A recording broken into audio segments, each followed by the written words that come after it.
এই মেয়েটা তার বাবাকে দুনিয়া থেকে সরাই দিছে।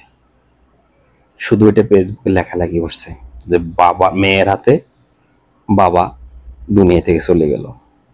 বাকিটা আমি বললাম না, হয়তো আমার একটু সমস্যা হতে পারে।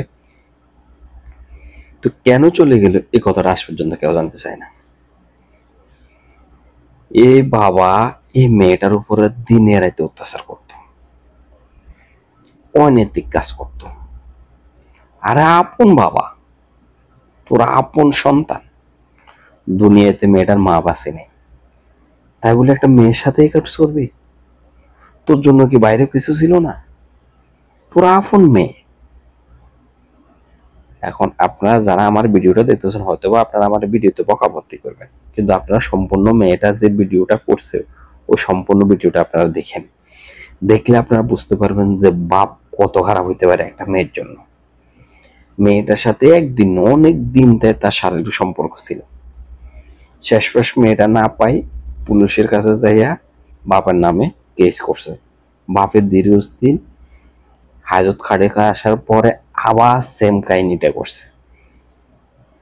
মেয়েটা অনেকজনের কাছে বলছে, কেউ পাত্তা দেন। আরে বলতেছে যে বাপ এই কাজটা করতে পারে।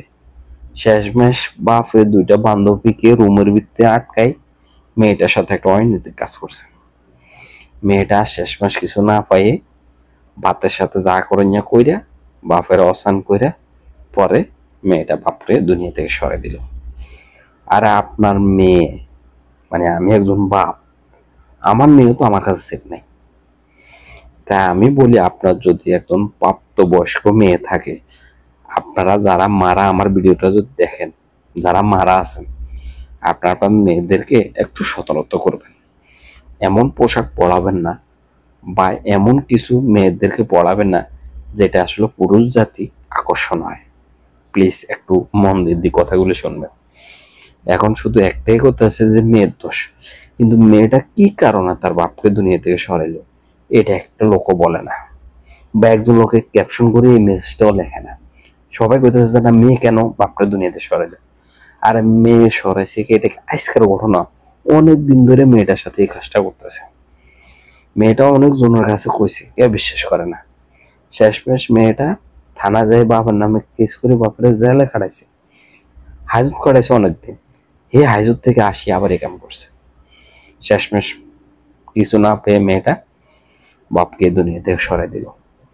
তো আপনার মেয়ে আপনার কাছেও তো সেফ নেই, আপনার জন্মদাতা পাপ।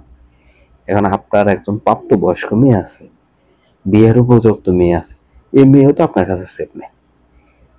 আছে? যদি থাকে আপনারা আমার কমেন্ট করে বলে যাবেন। সবাই ভিডিওটা একটু শেয়ার করে দেন।